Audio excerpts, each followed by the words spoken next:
Universidad Nacional Autónoma de México, FES Iztacala, Psicología a Distancia. Módulo 614, Metodología 2, el método científico y la evaluación psicológica. Docente, Maestro Mario Fausto Gómez Lamún. La autoobservación. Integrantes, Asensio Flores Wendy, González Aguilar Christopher, López Mancilla Sara, Macedo Rosa Itzel, Rojas Herrera Blanca Estela. Introducción. Los autoinformes se utilizan en la práctica clínica como instrumento para la identificación y selección de las conductas objetivo, que permite el diseño de programas de intervención y evaluación de resultados de un tratamiento.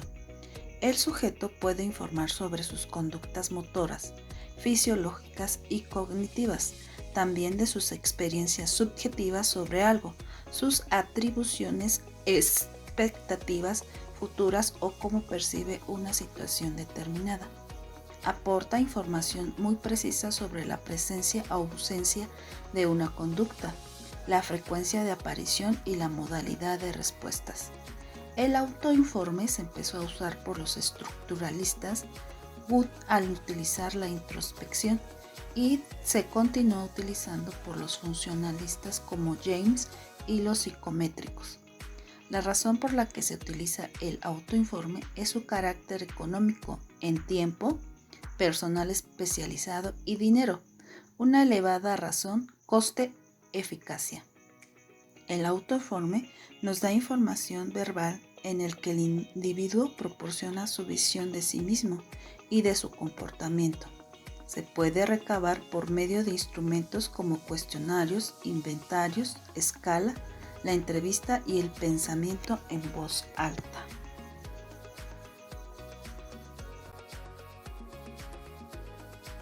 Marco teórico. El concepto de autoinforme se refiere a la información verbal que una persona da sobre sí. Marco teórico. El concepto de autoinforme se refiere a la información verbal que una persona da sobre sí mismo o sobre algún comportamiento específico. Dentro de lo que conocemos como autoinformes se incluyen las técnicas llamadas psicométricas y algunas conocidas como subjetivas. La definición de autorregistros observacionales se refiere de una forma muy sencilla a los autorregistros. El autoinforme o autorregistro presenta una serie de ventajas y desventajas que se mencionan a continuación. Ventajas. Es económico. Hablando de dinero, ya que suelen tener precios muy económicos y muy bajos y son asequibles para cualquier persona. Aportan información de su conducta o de su entorno. Desventajas. Skinner y Watson mencionaron que tiene una carencia científica y también carecen de objetividad. Al referirse más a la parte subjetiva de una persona, pierde objetividad, pero eso no le resta que siga dando información valiosa.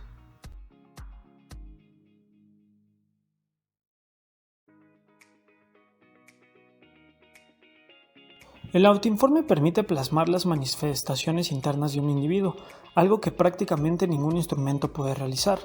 Los procesos cognitivos tienen tres componentes fundamentales. Número 1. Contenidos. Estos son productos de los procesos cognitivos. El sujeto puede informar sobre ellos. En esto estamos hablando de los pensamientos. Número 2. Los procesos. Estos son un conjunto de operaciones que realiza el sujeto para resolver una situación. Se pueden informar algunos, que se refiere a los voluntarios, pero no todos. Estos son los automáticos. Las estructuras, que es el número 3. Estas son las organizaciones estables que se relacionan con los eventos cognitivos. El sujeto no puede informar sobre ellos. Los autoinformes se utilizan principalmente para medir atributos de la personalidad. También se utilizaron para medir situaciones como ansiedad, miedo y estrés. Desde el modelo cognitivo-conductual se usan para registrar conductas problema o específicamente sobre contenidos y procesos cognitivos. Los autoinformes recogen 4 tipos de variables. Número 1. Los rasgos, dimensiones o factores. Estos permiten conocer la posición relativa de un sujeto en una determinada variable intrapsíquica. Número 2. Estados. Permite conocer la dependencia de la conducta ante estímulos presentes en la situación. Número 3. Repertorios clínicos conductuales. Se dirigen al análisis funcional de la conducta y pretenden evaluar trastornos de conducta. Contenidos y procesos cognitivos. Estos evalúan procesos cognitivos que desde el modelo cognitivo-conductual se considera que tienen un papel mediador en la conducta refleja. Los autoinformes se clasifican específicamente atendiendo a dos criterios. Número 1. El tiempo de referencia. Este se refiere al tiempo en el que ocurrió el evento y la verbalización del sujeto. Existen tres tipos de este tipo de criterio. Número 1. Los retrospectivos están relacionados con eventos que ya acontecieron.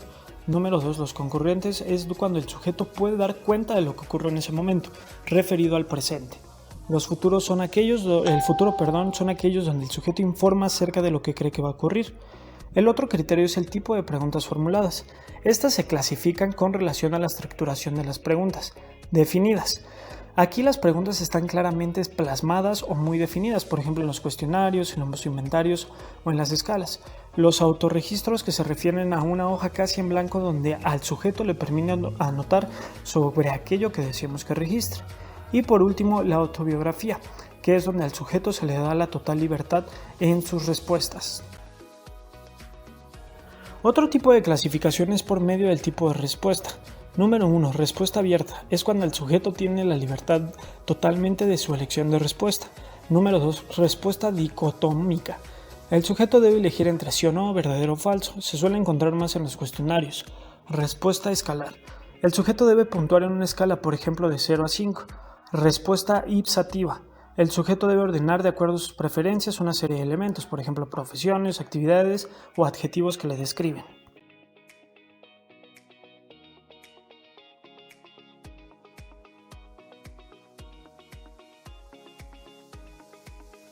De forma general existen dos tipos de autoinforme. Los generales, que incluyen información sobre todas las áreas en las que pudieran presentar o haber problemas una persona, y los específicos. Estos pretenden determinar la existencia de conductas problema en áreas concretas. Los autoinformes se utilizan en la práctica clínica como instrumentos para identificar y seleccionar conductas objetivo. Es decir, se busca información relacionada con la frecuencia, intensidad, duración y la magnitud de las conductas que deseamos estudiar. Comida chatarra. La palabra chatarra se utiliza para distinguir un tipo de alimentos y, de acuerdo con el diccionario de la Real Academia de Lengua Española, este vocablo no solo se utiliza para referirse particularmente a los metales viejos, es decir, a los trozos, aparatos que ya no funcionan, monedas, entre otros, sino también para indicar que algo es de muy baja calidad alimenticia. En realidad, la comida no está preparada con chatarra. Esta expresión lo que nos indica es que son comestibles, pobres en nutrientes, con un alto contenido de azúcar, grasa y sodio. La ingesta de este tipo de comida hace que el cerebro libere una sustancia llamada dopamina, la cual genera en el organismo una sensación de bienestar, placer y saciedad. Esto se da debido a que una persona está estresada, enojada o ansiosa, lo cual provoca que se le antoje. De acuerdo con la encuesta Hábitos Alimenticios en México de la empresa de investigación de mercados Mercawise, de un total de 504 entrevistados, 303 mujeres y 201 hombres, más del 50% de ellos acostumbran a comer alimentos chatarra varias veces por semana y 13% todos los días. Metodología. En la presente investigación participaron 10 personas, 5 mujeres y 5 hombres, los cuales son estudiantes de la carrera de Psicología de Salle de Iztacala, incluidos los autores del presente trabajo. Se buscó conocer el consumo de comida chatarra, además de su comportamiento, sus pensamientos y emociones, así como su comportamiento fisiológico antes, durante y después de la ingestión de dichos alimentos. Todo esto en relación al género. El instrumento que se utilizó fue el autorregistro, en el cual cada uno anotó su conducta antes, durante y después de la ingestión de comida chatarra.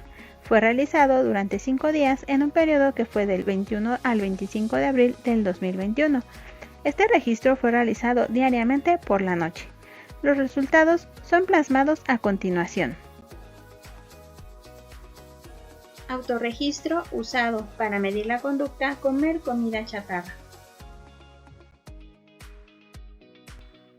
Primero analizaremos la cantidad de veces que se consumió comida chatarra. En esta gráfica podemos observar el comparativo de la cantidad de veces que se consumió este tipo de comida, tanto por hombres como por mujeres, y esto por el registro que se llevó durante los 5 días. La cantidad de comida por día varió por género, no obstante no se observa una drástica diferencia entre ambos. Podemos ver que para el primer día ambos ingirieron la misma cantidad de porciones, varió en el segundo, tercero y cuarto día, y en el quinto observamos que las mujeres tuvieron una diferencia mayor.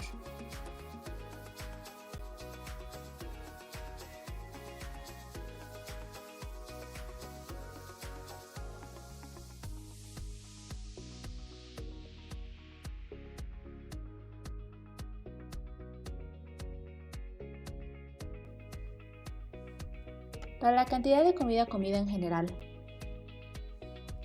Para la cantidad de comida comida en general, durante los 5 días, podemos ver que la ingesta de comida chatarra a lo largo de estos 5 días fue mayor por parte de las mujeres con un 53.6%, seguida de un 46.4% para los hombres.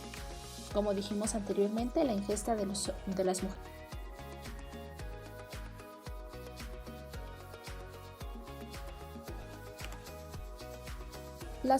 Estas gráficas muestran el comportamiento de hombres y mujeres antes de la ingesta de comida chatarra. Como podemos observar, el 37.5% de las mujeres dijo tener un comportamiento de ansiedad, otro 37.5% estaba buscando comida, el 12% dijo comportarse con hambre, otro 6.3% dijo estar relajada antes del consumo de comida chatarra y 6.3% más dijo tener antojo. En cuanto a los hombres, vemos que a diferencia de las mujeres, lo que predominó fue el antojo, con un 38.5%, seguido de ansiedad con un 30.8%, hambre con 15.4% y búsqueda de comida con 15.4%.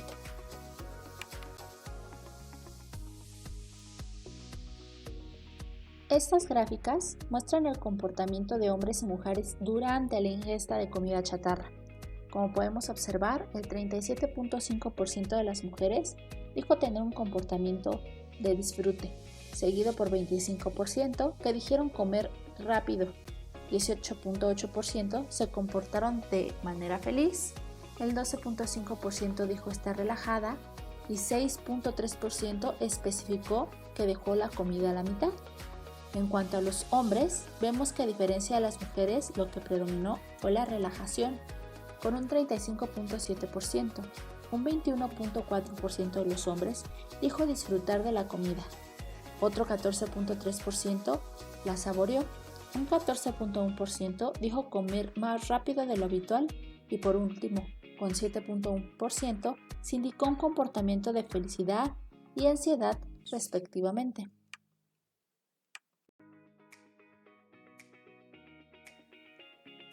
Estas gráficas muestran el comportamiento de hombres y mujeres después de haber consumido comida chatarra. Como podemos observar, el 37.5% de las mujeres dijo tener un comportamiento de relajación y otro 37.5% dijo estar satisfecha. Un 12.5% dijo que continuó con sus actividades normales y otro 12.5% dijo seguir comiendo aún después de la ingesta de la comida chatarra. En el caso de los hombres, vemos que se presentó más variabilidad de comportamientos. Lo que predominó fue un comportamiento de satisfacción con la comida, con un 30.8%, seguido por un comportamiento de relajación con 23.1%. Otro 23.1% dijo que continuó con sus actividades normales. Un 7.7% continuó comiendo, otro 7.7% se comportó inquieto y por último, otro 7.7% de los hombres dejó la comida a la mitad. Tenemos las siguientes gráficas para el pensamiento y la emoción antes del consumo de comida chatarra de hombres y mujeres en comparativo. La primera gráfica indica que el 60% de las mujeres que llenaron el autorregistro pensó en comer, lo cual se traduce en antojos, hambre o alguna ansiedad que les causó ese pensamiento, mientras que el 40% no pensó en comer, ya que no tuvieron esa necesidad de consumo. Ahora tenemos que, para los hombres, antes de consumir comida chatarra, el 56% sí pensó en consumirla y el 46% no pensó en consumirla. Esto indica claramente que las mujeres pensaron más en consumir en comparación con los hombres. En la siguiente gráfica del pensamiento y emoción durante el consumo, en las mujeres se puede observar que en esta etapa se observaron más tipos de pensamientos y sentimientos. Entre ellos los que tuvieron más frecuencia fueron ninguno y felicidad con un 44% del total. En menor frecuencia se encuentra la culpa con un 8% y por último la tristeza con un 4%. Esto se puede concluir que mientras estaba consumiendo la comida chatarra se presentaron o bien sentimientos de felicidad o ningún sentimiento, lo cual puede deberse al que estar satisfaciendo su antojo se sintieron de esta manera la mayoría de las mujeres. Bien, la siguiente gráfica indica que los hombres, el 36% no tuvo ningún pensamiento y o emoción durante su consumo, seguido de la felicidad con un 28%, satisfacción con un 24% y finalmente tranquilidad con un 12%. La diferencia está en que los hombres no se presenta un sentimiento de culpabilidad como tal con comparación con las mujeres, además de que sí sintieron felicidad, pero este tuvo un menor porcentaje en comparación con las mujeres, con una diferencia del 16%, por lo que se nota que las mujeres sienten mayor felicidad durante el consumo de comida chatarra. Las siguientes gráficas representan el pensamiento y la emoción después del consumo de comida chatarra. Se pone de manifiesto que surgieron aún más tipos de emociones. En las mujeres, ningún sentimiento tuvo una frecuencia del 44%, seguido de culpa con un 20%, felicidad pasa a estar en tercer lugar con un 16% y finalmente la satisfacción y tranquilidad con un 12%. En cambio, para los hombres se tiene una mayor gama de pensamientos y sentimientos. Principalmente ha habido una permanencia de ningún sentimiento con un 28%, al igual que la felicidad. La tranquilidad tiene un 16% y un 4% repartido entre decepción, culpa, agradecimiento, insatisfacción, tranquilidad e intranquilidad. En este punto nos llama la atención que al finalizar el consumo de comida chatarra, a pesar de no haber registro de ningún pensamiento y emoción, se destaca un sentimiento de culpabilidad, el cual las mujeres lo desarrollan más que sus compañeros varones, con una diferencia del 16%. Otra situación a destacar, se observa que la felicidad es mayor en los hombres, con una diferencia del 12% en comparación a las mujeres, pasando a estar para los hombres en un empate con ningún sentimiento, mientras que para las mujeres pasó a estar en un tercer lugar. Es decir, los hombres sienten más felicidad después del consumo de comida chatarra. Seguimos con el comportamiento fisiológico en el consumo de comida chatarra. La primera gráfica refleja el antes para las mujeres. Se tiene que el 40% no tuvo ningún comportamiento, seguido por el hueco en el estómago con un 28%. El 12% manifestaron sentir sudoración de manos, el 8% salivación y con un 4% se presentaron dolor de cabeza, sed y debilidad. Para los hombres se tuvieron los siguientes registros. El 52% no presentó ningún comportamiento fisiológico. El siguiente fue el hueco en el estómago con un 16%, el 12% obtuvo una sudoración, el 8% sintió el pulso acelerado y salivación. Finalmente el 4% manifestaron sentir debilidad. Esto refleja que los hombres no sintieron algún comportamiento con un 12% más que las mujeres. Otra diferencia importante se presenta en el sentir un hueco en el estómago, el cual se presentó con una mayor frecuencia en las mujeres que en los hombres, con una diferencia al igual del 12%, por encima de sus compañeros varones. Además de la sudoración de manos se presentó durante el consumo. Para las mujeres se presentaron los siguientes porcentajes según la gráfica. El 60% no presentó ningún comportamiento fisiológico.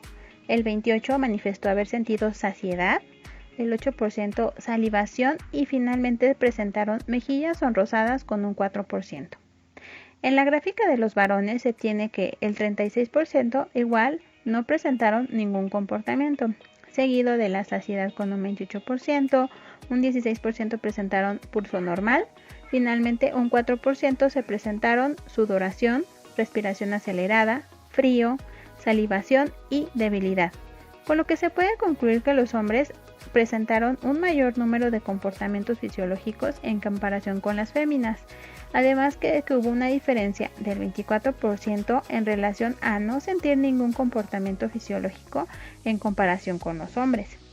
Igualmente se observó que un comportamiento que se empareja entre hombres y mujeres es la saciedad, con un 28%. Finalmente, para el comportamiento fisiológico después del consumo de comida chatarra, se observa que en las mujeres hay un 45% de frecuencia en no sentir ninguno, seguido por la saciedad con un 33.3% y con un 4.2% se registraron el relajamiento, un hueco en el estómago, terminar la sudoración y vitalidad. Para los hombres se registraron los siguientes comportamientos. El 32% no presentó ningún comportamiento, seguido por el pulso normal y saciedad con un 24%, calor con un 8% y finalmente con el 4% se registraron vitalidad, debilidad y respiración acelerada. Con estos gráficos se puede concluir que las mujeres no presentaron ningún comportamiento en una mayor proporción en comparación con los hombres. Esto tuvo una diferencia del 13%. Además que se observa que los hombres sintieron una variedad más amplia de comportamientos fisiológicos en comparación con las mujeres. Cabe destacar que la saciedad queda en segundo lugar para los dos géneros. Sin embargo, esta es mucho mayor en las mujeres, con una diferencia del 9% respecto a los hombres. Mientras que los varones presentaron un comportamiento fisiológico que se manifiesta con pulso normal, comportamiento que no presentaron ninguna de las mujeres. En conclusión, en el presente trabajo se tomó en cuenta la utilización de instrumentos de autorregistro. Por un lado se utilizó la autoobservación y su autorregistro o autoinforme para realizar un análisis funcional de la conducta, en este caso el consumo de comida chatarra por parte de una población de 10 personas, 5 hombres y 5 mujeres. Tomando en consideración los resultados presentados por la población estudiada, existe una diferencia notoria entre el consumo por parte de hombres y mujeres, siendo estas quien de acuerdo a los resultados son quienes consumen más veces comida chatarra durante la semana. Retomando los resultados obtenidos, podemos concluir además que existen diversos factores que son notorios en este tipo de conductas, como es el comportamiento, el pensamiento y emoción, y el comportamiento fisiológico antes, durante y después de la conducta. Finalmente, hay que tomar en consideración que el consumo excesivo de este tipo de alimentos generan diversas enfermedades como la obesidad y enfermedades conexas como las no transmisibles, entre las que encontramos la diabetes, la hipertensión, la hipercolesterolemia y el cáncer, entre otras. Esto debido al bajo valor nutrimental y alta en azúcares, grasas, sodio y aporte calórico.